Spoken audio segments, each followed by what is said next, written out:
Okay, buenas tardes, good afternoon, let's get it started here. Thank you so much for being here. For those of you who don't know me, I'm Dr. Ana Alonso Minuti, Professor of Musicology and Associate Chair of the Music Department, and I'm also the Director of the Musicology Colloquium lectures. And it is my real pleasure to welcome to you now Dr. Belén Vega-Pichaco, who is Associate Professor of Musicology at the Universidad de La Rioja in Spain. Trained both as a violinist and also as a musicologist. Her research explores how identity and modernity intersect in Cuban and Latin American art music of the 20th century. Her most recent book, Ni la lira ni el bongo, la construcción de la música nueva en Cuba desde la órbita de Musicalia, 1927-1946, published in 2021, offers a groundbreaking study of the cultural and aesthetic construction of musical modernism in early 20th century Cuba. Professor Vega-Pichaco has been deeply involved in fostering a bridge or a dialogue between Spanish and Latin American musicological studies. She's an active member of the Regional Association for Latin America and the Caribbean, and has organized multiple international conferences within the Spanish Musicological Association, co-editing the volume En Desde y Hacia las Américas, Migraciones Transoceánicas in 2021. Her research includes work in Havana, New York, Paris, Basel, Boston, and California. Currently, as a visiting researcher at Indiana University's Latin American Music Center, she's preparing her forthcoming book, Aurelio de la Vega in Search of Lost Cuba, as part of his international project, Music, Agency and Memory in Spain and Latin America from the Affected Turn, which she leads. I would like to thank the Department of Music and the Spanish or Portuguese Department and the Latin American and Iberian Institute for making this event possible, especially to Francis Hayashida, Rosa Prada Vivas, and Melissa Rios, and also to my colleague Mary Quinn, who brought her class. There is a sign-in sheet circulating in the room. Melissa's gonna distribute it. So I would like to ask for you to sign it to inform you of future events. Dr. Vega-Pichaco's presentation will last for about 45 to 50 minutes, and it will be followed by a discussion, which you're all welcome to partake. I invite you to stay for as long as you can to continue the conversation and to partake of the reception afterwards. A quick reminder, turn off your cell phones. And without further ado, please join me in giving a warm welcome to Dr. Vega-Pichaco. Thank you very much for the introduction. And I would also like to express my gratitude to the Latin American and Iberian Institute for inviting me to present this part of my research and for giving me the opportunity to spend some time with the wonderful faculty and students at the New Mexico University. A special thanks to Ana Alonso Minuti for making this possible. Thanks also to the Indiana University for allowing me to stay here today, interrupting just for some days my stay as a visiting scholar at the Latin American Music Center at the Jacobs School of Music. Well, although I believe the saying, "Don't judge a book by its cover," is very true, I would like to check whether, in this case, my selection of images to present this lecture is appropriate or not. In the end, you will be the ones to decide. But let me explain it along with its title. On the left side, there is an illustration of an Afro-Cuban dancer, a painting titled Rumba, or Dancing Rumba, reproduced in Revista de Avance, one of the main Cuban avant-garde literary journals from the late 1920s, associated with the Minorista group. The image accompanied a poem by the Cuban poet Ramón Guirao, which begins by likening the dancer's black skin to the smoothness of a bongo. I invite you to remember this poem because I will compare it later with another by the very same author. The sensuality of the black female dancing figure certainly contrasts with the sobriety of this blonde angel painted by Cundo Bermúdez in 1950. Bermúdez was one of the artists linked to the Grupo Origenes group, gathered during the late 30s around several literary journals such as Verbum, Escuela de Plata, Origenes, and Nadie Parecía, Cuaderno de lo Bello con Dios. I picked this picture, which is not specifically attached to poetry, although I could choose instead many of the images by René Portocarrero, devised to illustrate Gradual de Laudes by poet Ángel Gaztelu, a central figure in the said literary and artistic group, together with its founder, José Lezama Lima. But what does it have to do with Hispanophilia, apart from the evident leaning towards Catholicism? What does Hispanophilia mean, to begin with, in this context? I will expand on this later, but for now, let's sum it up in the profound appreciation for the Hispanic cultural and literary tradition from the Middle Ages to the mystic poetry of the Spanish Renaissance and the Golden Age poetry, to end up in contemporary names, being Juan Ramón Jiménez a crucial one, as we will see. Partially, this fondness for Spanish culture had to do with the very presence on the island of exiles from the Spanish Civil War, such as Juan Ramón Jiménez, and migrants who arrived before, like María Muñoz de Quevedo, a pianist, former student of Manuel de Falla, who played a vital role in Havana's musical and cultural life from 1919, when she arrived in Cuba, until she died in 1947, a year after Musicalia, the music journal she had launched in 1928, published its last issue. I believe it is safe to say that from the Origenes group's perspective, and Musicalia's too, Manuel de Falla was to music what Juan Ramón Jiménez was to poetry. We will return to this later. In this way, music neoclassicism, as the primary musical trend in Spain from the 1920s onward, served on the island as the counterpart to music Afrocubanism. In the next minutes, I will not only present examples of music and poetry, including musical settings of poems and instrumental music inspired by poetry from the late 1920s to the 40s, but I will also discuss the role of that music journal, Musicalia, in promoting specific types of poetry and music associated with the groups above mentioned. This presentation is part of my 2013 doctoral dissertation, published many years later, as late or as recent as 2021, in the form of the book you have on screen. Since the title is not easy to grasp, it could be translated into something like neither the lyre nor the bongo, the new music's building from Musicalia's network. I will try to explain it, and by doing this, I should introduce you to Alejo Carpentier, an author you probably know for his connection to the so-called magic realism and the Latin American literary boom of the 60s and 70s. He was indeed a very active promoter of Afrocubanism, firstly on the island and since 1928 from Paris. Carpentier wrote himself an avant-garde novel on this trend, Eque Jambao, and the libretto of several works set to music by Amadeo Roldán and Alejandro García Caturla, the leading composers under the label of Afrocubanism.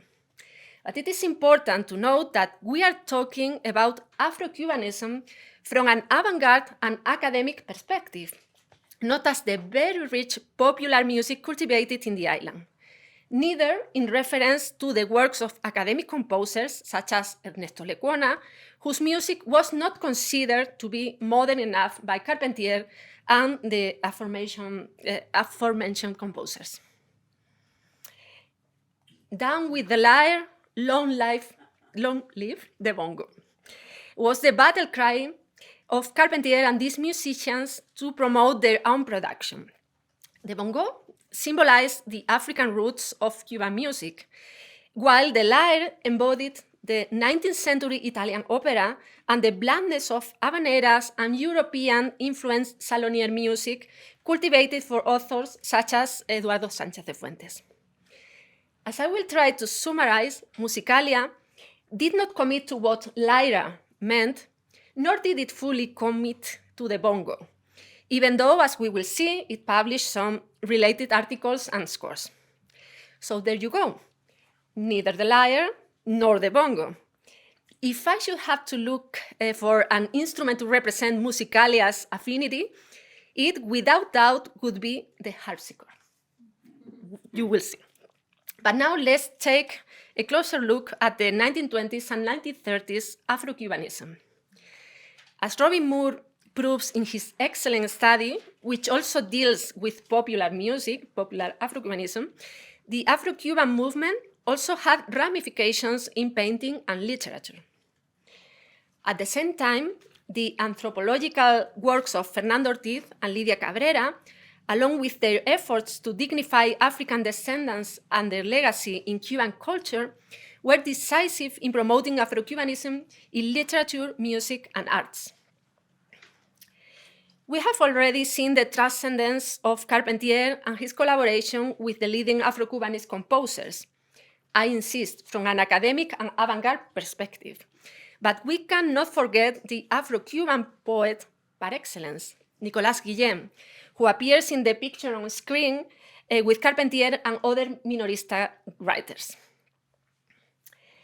Among Guillén's poems, his 1930 Motivos de Son were the most influential among musicians, from coeval musical settings by brothers Grenet, Roldán, and Caturla, some of them analyzed by Noriko Manabe in the article on screen, to the most recent Brauer's guitar pieces.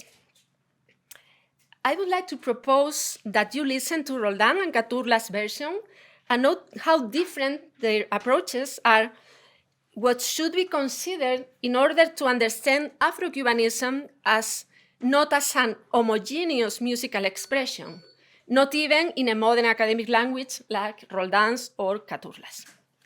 Well, let's listen Amadeo Roldán's after Guillén's Mulata.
This is a version closer to the traditional sonero septes tradition.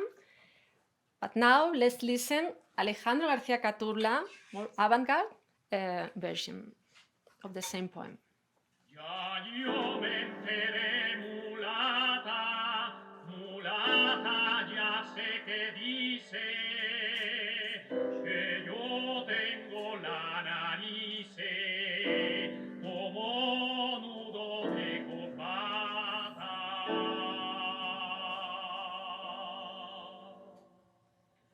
Y fíjate bien que tú no eres tan adelantada,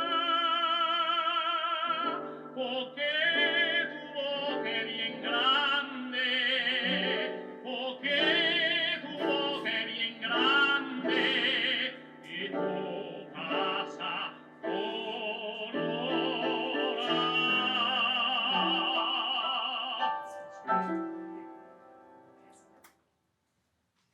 Tanto tren con tu cuerpo, tanto tren con tu boca, tanto tren,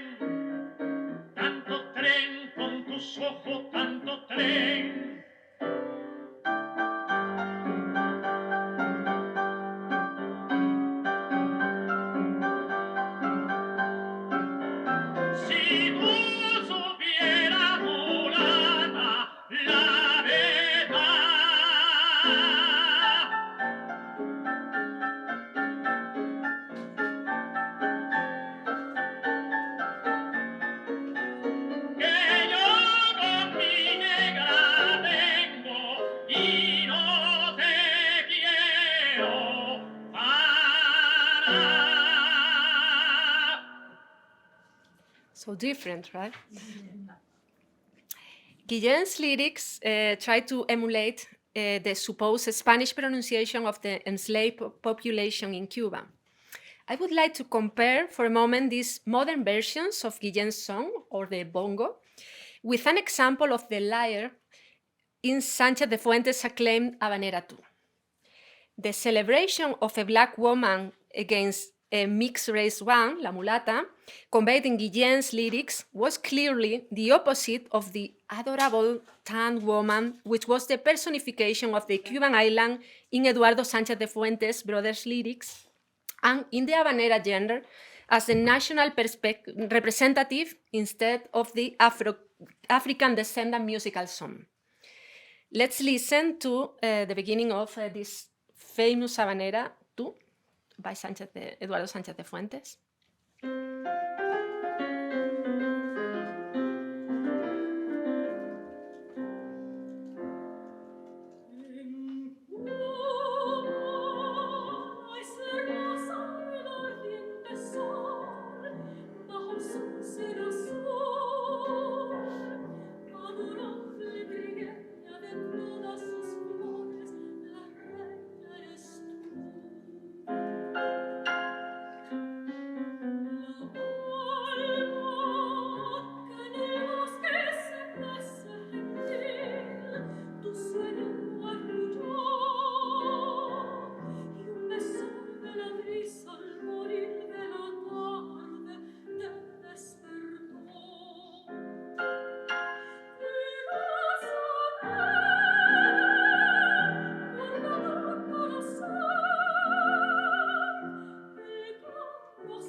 Quite a statement. It's very different image of the Cuban woman. As shown in the quote on screen, by 1938, Ramón Guirao, author of the Rumba Dancer poem already seen, considered the Afro-Cuban literary movement as something already closed. Notice as well the veiled allusion to the Spanish poet Federico García Lorca in mentioning the moons and the gypsy neighbor in Granada. That is because he wrote Afro-Cuban poetry and to a certain extent contributed to its dissemination when he was in Cuba in 1930. He absolutely fell in love with the island. He used to say he was the boyfriend of Cuba. As friends with Musicalia's founder, remember, they both share Manuel de Falla's friendship, Lorca sent his song dedicated to Fernando Ortiz to be published in Musicalia. In the same journal, articles related to Afrocubanism by Ortiz and García Caturla, the anthropologist and the composer, respectively, were published. Music scores by Caturla and Roldán, a piano voice version of the already heard Mulata as well. But as I already said, the Afro-Cuban musical trend was not the one fervently promoted by María Muñoz de Quevedo and her team. Instead, neoclassicism was. Let me show you at least two proofs of that. Firstly, on screen you can see the Profesión de Fe, Declaration of Faith, very eloquent title, by the way, of the Cuban Society of Contemporary Music, founded in 1930 by this amazing woman. It is very surprising that no Cuban composer is mentioned, while the historical links between Cimarosa and Malipiero, Händel and Stravinsky, and Scarlatti and Falla are underlined. Secondly, here we have a letter from María Muñoz de Quevedo to Manuel de Falla, asking him to help Alejandro García Caturla overcome his Afro-Cuban smallpox. Well, returning to 1938 Guirao's words regarding the closure stage of Afro-Cubanism, they simply were not true. For instance, Guillén would continue to be increasingly a politically engaged exponent of it.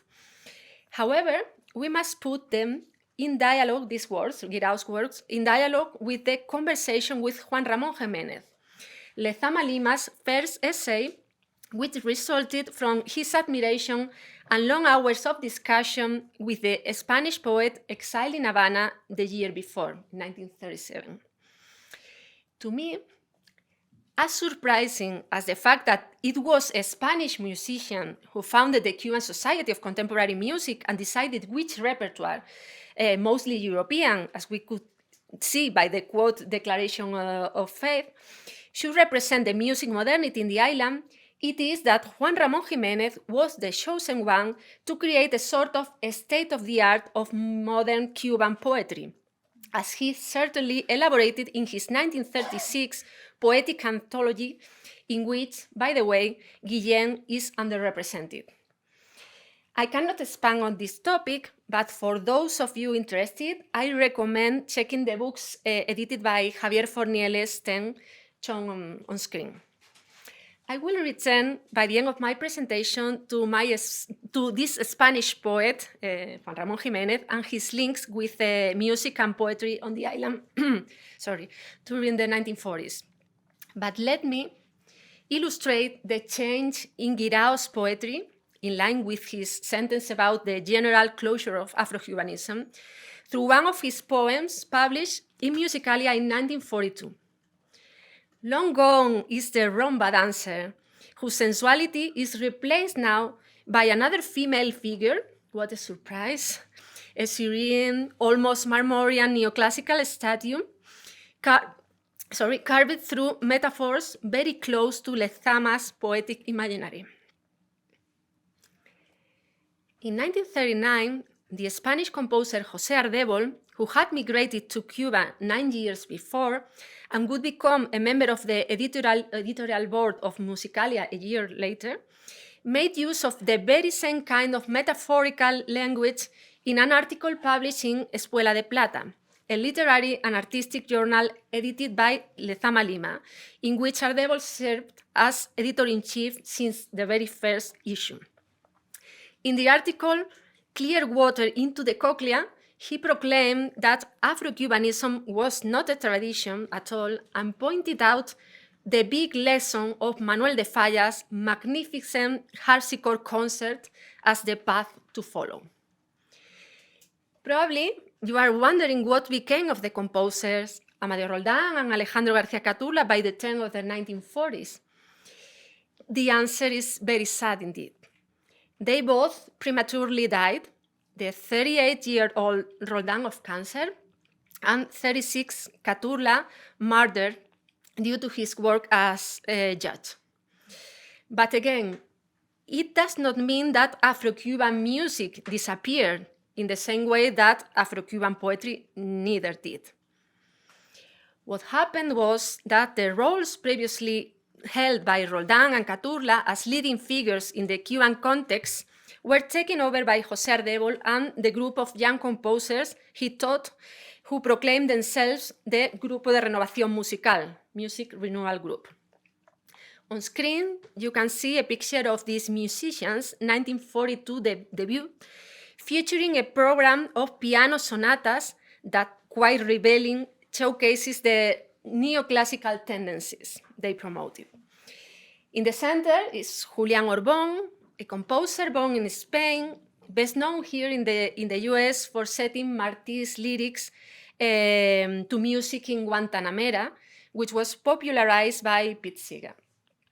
However, Orbón would be, by far, the most acclaimed composer who was part of the group until 1945. And he, along with Ardébol, was a contributor to both Musicalia and several journals linked to the Grupo Origenes.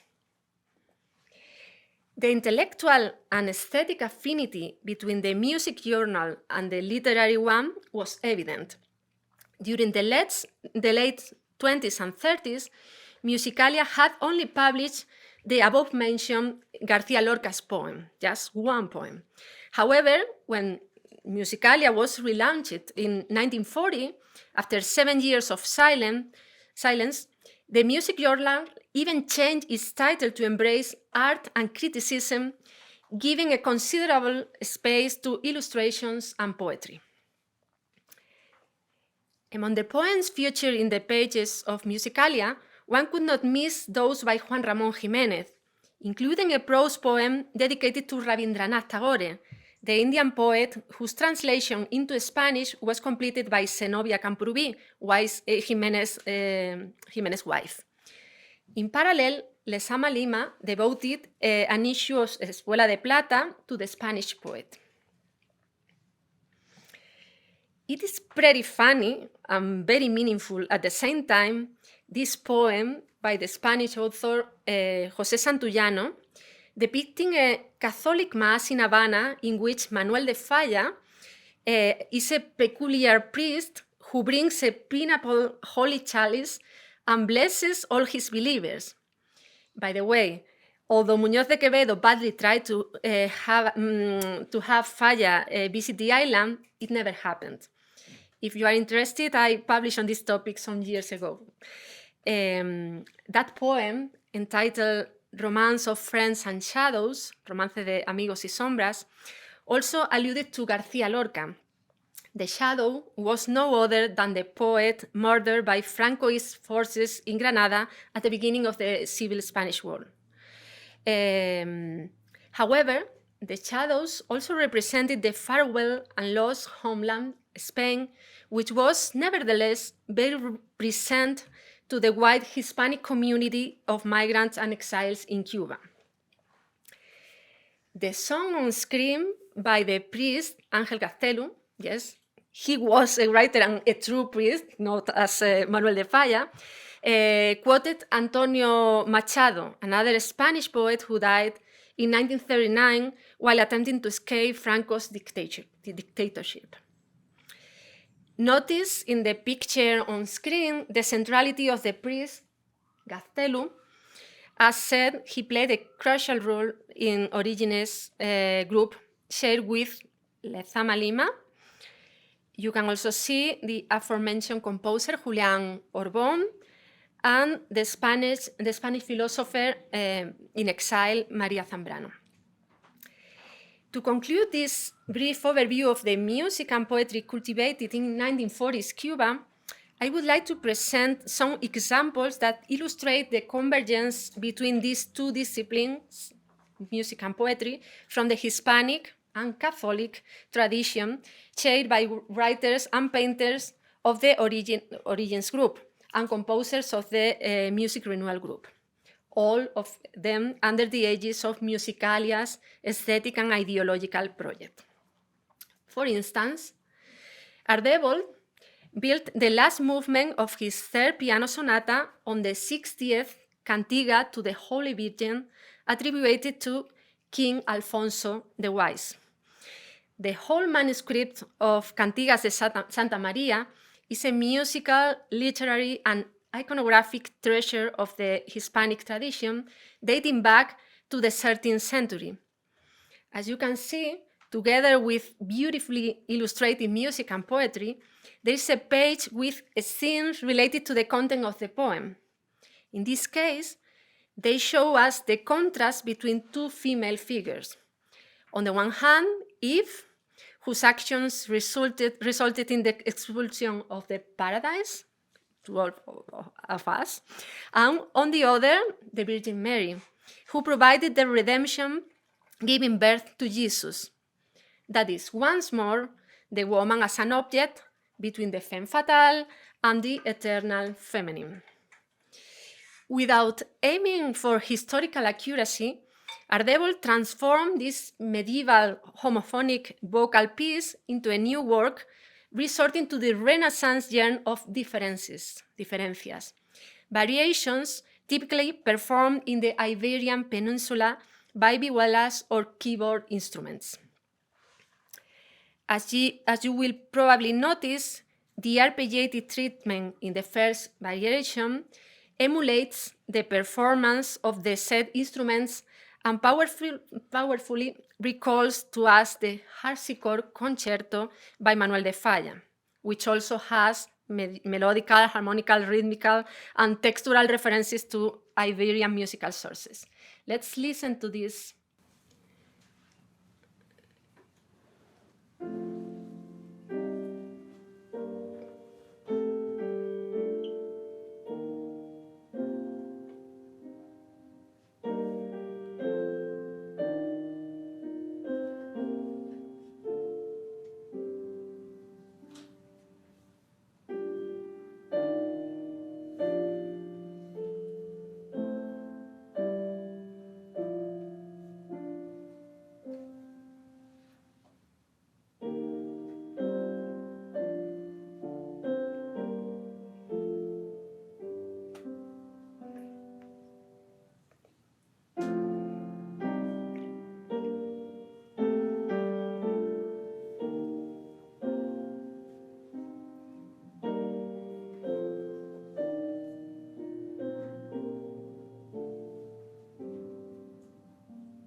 Now you are going to listen to the first variation with this arpeggiated.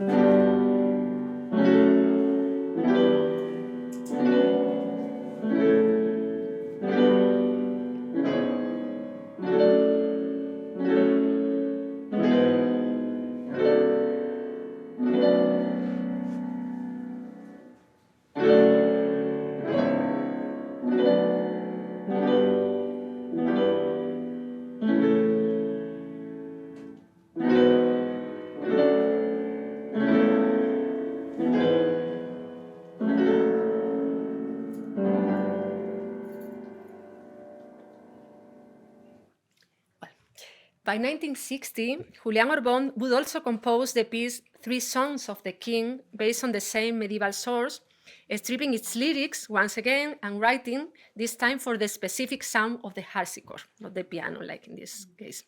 However, as early as 1943, an 18-year-old Orbón had composed the Song to Our Lady, the Virgin, based on Fray Luis de León's poetry. A piece for a bizarre ensemble made up for lute, viola, and cello, which clearly tried to evoke a reminiscent Renaissance sound. For his part, as Lezama Lima's sonnet to the Virgin shows, he and Origenes poets shared the Marian devotion. Let's listen to his sound recitation and how he also, resorting to Latinism, the Ípara, highlights the Virgin's virtue as the 60th cantiga, as the mother of the Redeemer. Let's listen to José Lezama Lima.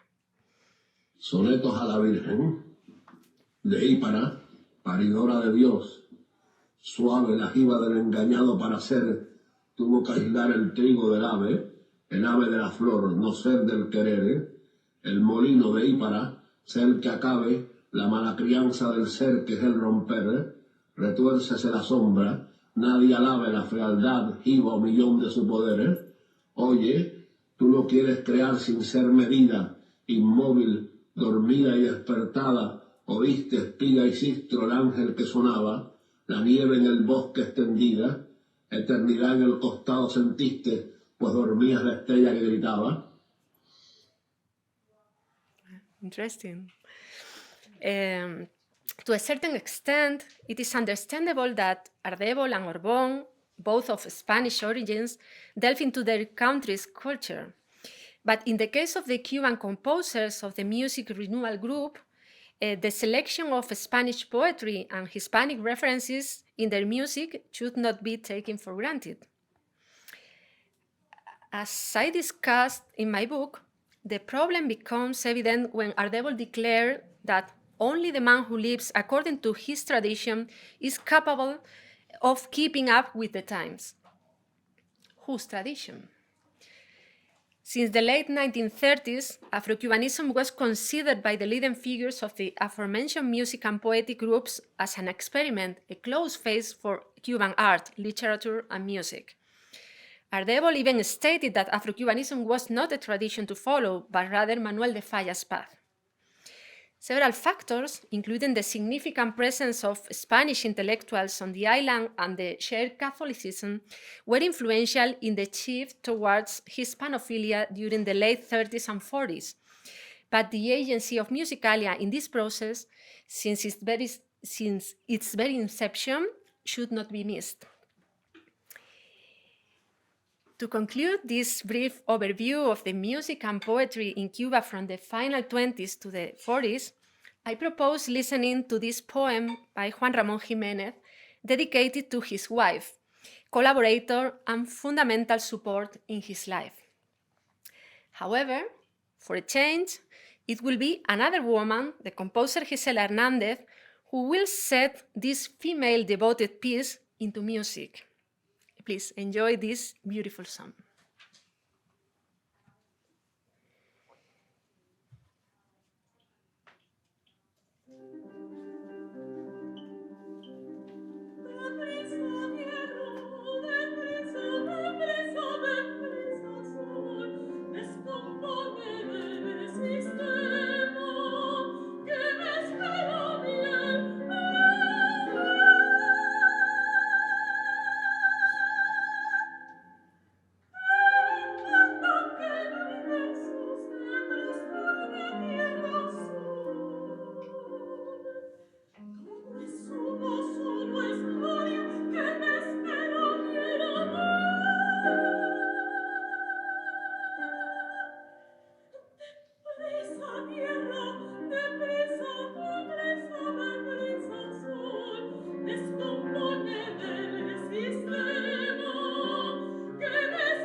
Thank you very much.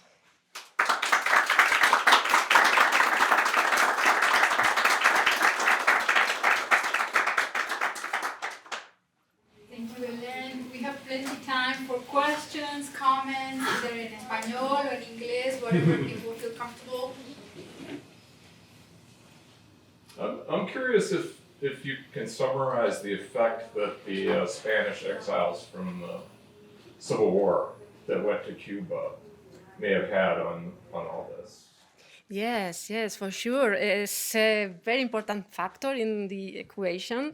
But my point in my book is that regarding music, because I also study something related with literature, but my focus is in music.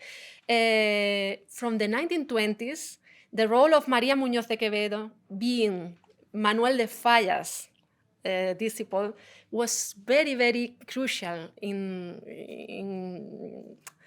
the outcome of neoclassicism and the Hispanic. But for sure, the community of exiles was key, was also key, especially in literature.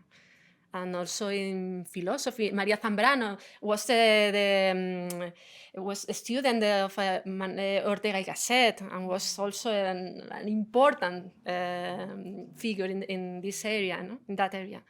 So yeah, there is a researcher, Jorge Domingo Cuadriello, who has studied a lot this intellectual, especially literary panorama of the exile in Cuba. Thank you.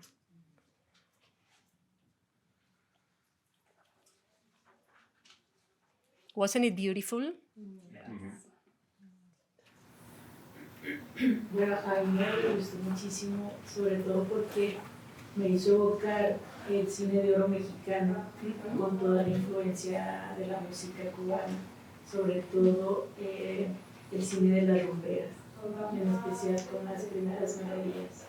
Entonces, esa conexión y la presencia que tuvo Cuba en México, pues se sigue todavía presente en la mejor etapa del cine en México. Sí, for sure, for sure. They were, estuvieron muy conectados, they were very connected, Cuba and Mexico, and also musicians. And Julián Orbón, by the way, he went to exile first to Mexico and later to the US. So, and continue the Cuban, the Cubanity, or the Cuban connections with Mexico, there with Chavez, with Carlos Chavez. And yeah, thank you so much for the comment. So your talk focuses on the music and poetry in pre-revolutionary Cuba, and I'm wondering how the different, these different currents of Afrocubism and Hispanophilia, what happens to them after the revolution? Yeah. It is difficult for me to say because I haven't studied that part of the story, but I could talk better from the music part. And it was interesting because the José Ardébol and members of the Music Renewal group starting following Manuel de Falla's path and neoclassicism. But these composers were, during the revolution, part of the leading, the directors of the main institutions during the revolution. And they recover the Afro-Cuban legacy, especially the Afro-Cuban legacy.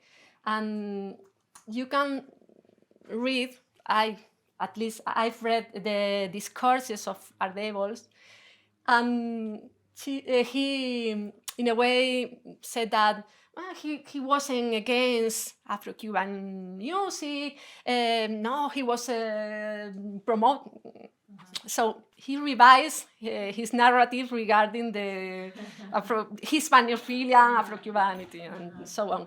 But during the especially during the first revolutionary decades, in music and in dance, Afro-Cubanism was very promoted because, in a way, Castro's regime was telling that we are overcoming racism in the island thanks to the revolution, and we are all the same people, we all are together, and well, but I can't tell more about literary panorama, but regarding music, that was general terms.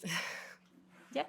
Would you say there's some sort of link with how Cuba dealt with their marginalized people in a similar way that Franco dealt with marginalized people in, say, southern Spain around the same time and tried to promote things like flamenco or Andalusian music as somehow being correlated to what was going on in Cuba? Yeah. In fact, I wrote an article regarding Afro-Cuban dance during the first revolutionary decade, and I made that point that it's interesting how left or right inside the political trend take the same object, folklore, and using them for their discourses. And yes, in Spain there was a whitening of the gypsies and the flamenco, yeah, for sure. I have a question that is tangential to what you presented, but that is very prevalent in your presentation, which is the construction of femininity in poetry. Basically in all the examples that you showed, there was a female figure being sung about, no? And also the fact that the Grupo de Renovación Musical had a significant number of female composers for the time, because at this time, female composers were basically not acknowledged or included in these music societies, no, of academic music. So I wonder, I know that this is not part of the main topic, but I wonder if you can talk a little bit about, for instance, Gisela Hernandez's position vis-a-vis how perhaps a new woman was being constructed in poetry, in visual art, in music, and her role as a female composer. If there was any talk about, like, was there any gender imbalance there, or was there really like these, like avant-garde, position of like treating them equally, men and women composers? Like, I would be interested if you could talk a little bit about that. Okay, but are you talking about during the revolution or before the revolution, or well, both? before, in this period when Gisela was writing and was composing and was part of the group. Okay, because Gisela also went in the exile. Yes, for sure, during this, but not only 30s and 40s. I'm going to show you again the picture of the music renewal group, the first concert. You can see here Virginia Fleites, another composer, Gisela Hernandez, and Margot Fleites, which was a pianist, yes, the sister of Virginia, was also pianist and collaborated with the group. And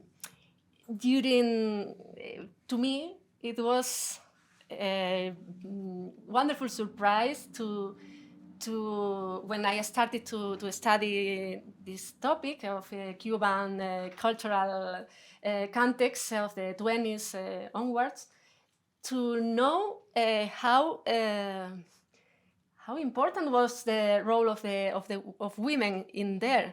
In fact, I started studying Cuban music because of María Muñoz de Quevedo. I was doing research on Manuel de Falla, and Manuel de Falla led me to María Muñoz, and María Muñoz opens to me. I couldn't imagine that in 1930 in Spain, I don't know other countries, but in Spain, that a woman was the director of the Society of Contemporary Music. And for me, it was very shocking. And like her, many other women had important positions in musical institutions, conservatories, and Pro Arte Musical was an important institution to promote music in the island, and was a feminine one. So for sure was a very, very